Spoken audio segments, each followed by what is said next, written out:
Well, hi folks, I've got my new little toy here, which is a garden bio brewer, which is used for making sort of generic terms compost tea. So I'm going to give it a go this year, because the reason I bought this is because it was recommended to me that it'll help the soil in my polytunnel, because after a few years your soil in polytunnels and things that doesn't get any weather and stuff over winter, and you grow the same things over and over again, you can tend to build up pests and diseases. So I was told by a great amazing onion grower that he's absolutely cured all his onion woes by using this stuff. It's cured he's never had any botrytis, any mould on his onions since, just by spraying this onto the soil and onto the plants, because all the beneficial bacteria and microbes and stuff help fight off any nasties. And also it makes all the fertilisers work, because all the beneficial soil bacteria and things like that attach themselves to the roots and make the plants stronger and hopefully grow a lot better. So I'm going to have to see how you use it now. It says it only takes 4 hours to brew, so I've got my water pump there. It comes with a water pump, a bucket, all the bits and pieces, and a lot of these sachets of the brew concentrate, which is full of all sorts of, I've no idea. Like I say, you can make your own compost tea. Some people do. A lot of people are quite evangelical about it. What they use like compost, really good compost, and feed the bacteria on molasses, raw molasses, to give them something to multiply and feed on. So, but this apparently has got everything you need in it, and it only takes 4 hours to brew. And once it's brewed and bubbled up, it will stay fresh for about 2 hours, and then it'll die because there won't be any oxygen in it. So what I'm going to do, this is my dinner hour now, I'm going to do it now, and then in about 6 o'clock I'm going to take it up to the plot and we'll give it a go. So it says just sprinkle this stuff on before you turn the pump on, apparently, and then all you do is leave the pump on for 4 hours, and then it should be ready to go. So I'll just turn my pump on. You water it down up to 30 times as well. So although this makes 10 litres, it'll actually make 300 litres of stuff, so you can just water it down 30 to 1 in your watering can.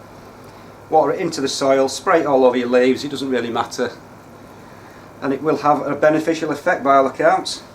So we'll give this a brew, come back in a few hours, see what it looks like, and then we'll take it up to the plot and then give the old plants a bit of a squirt with it.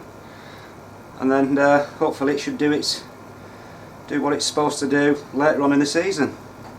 Well, hi folks, that's that been bubbling now for about 5 hours. It's certainly changed colour, it's gone brown now, and there's plenty of bubbles, so I'm assuming it's right to go now. So I'll try and get it up to the plot in the car without spilling it all over the back of my car. One thing I forgot to say was, you must use dechlorinated water in this. You can't just use water straight out of the taps, otherwise all the chlorine will kill all the microorganisms and stuff. So I just use some rainwater, or you can use water I suppose, or if you do use tap water, they recommend that you put it in this, bubble it away overnight, and then leave it for a couple of days so all the chlorine will evaporate off. But other than that, just to be safe, I'll use rainwater or water. So we'll get up to the plot now and splash a few microbes about and see how we do it. Well, I folks managed to get it up to the plot without spilling it everywhere, so I'm just going to do as sort of prescribed, and just add a bit to I've got a 10 litre watering can, so they say up to 30 times, that's probably half a litre, so that's about 20 to 1. Give it a bit of a mix up. This is the main bed I really want to treat, this one and those two, because these are the ones that I got the pink root in, which is a fungal disease of onions.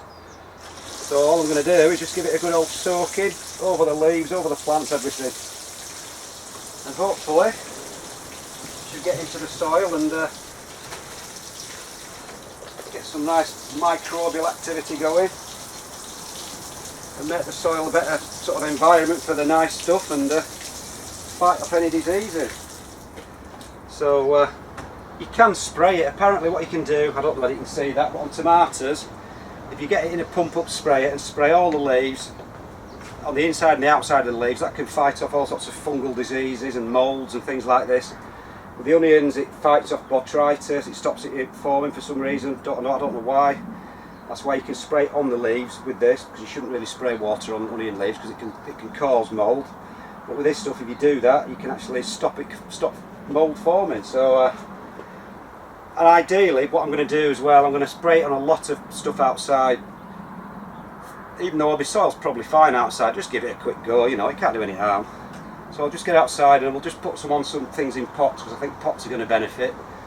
Because if pots are just full of compost, like commercial compost, there's not going to be any sort of soil life going on in there. It's all going to be pretty sterile, peat-based stuff.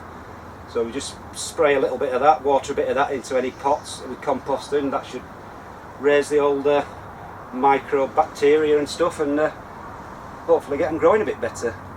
So like I said, stuff in pots, compost, shop bought compost. There's not going to be a lot of life going on in the soil, so I'm just going to give all these a bit of a squirt, like so, just to add a bit of the goodness to it, and hopefully that should make them grow a little bit better than they are just growing in the sterile compost. And I'll give all the rest of the plot a bit of a spray as well. Got my garlic and peas and stuff, so I'll give that a bit of a once over, see if that protects from any sort of potential pest they might get later. So that's everything now, everything sprayed and watered and covered in the stuff, from seedlings to all my mature plants, and well, not mature plants but ones that are growing a bit, beans, lettuces, the lot, carrots, even my short stuff. I've given them all a good old spraying and a good old watering with it now. So hopefully we should get some fewer pests and they might grow a bit more vigorously.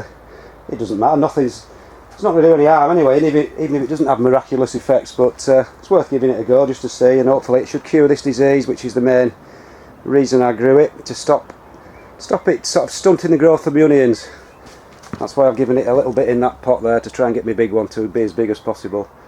So that's about it, folks. Again, just a little bit of a look at this compost tea, first time I've ever used it, commercial stuff, and hopefully we'll see later on if it has worked, whether or not we've got any pests, better yields and disease-free plants. So that's about it, folks. See you later.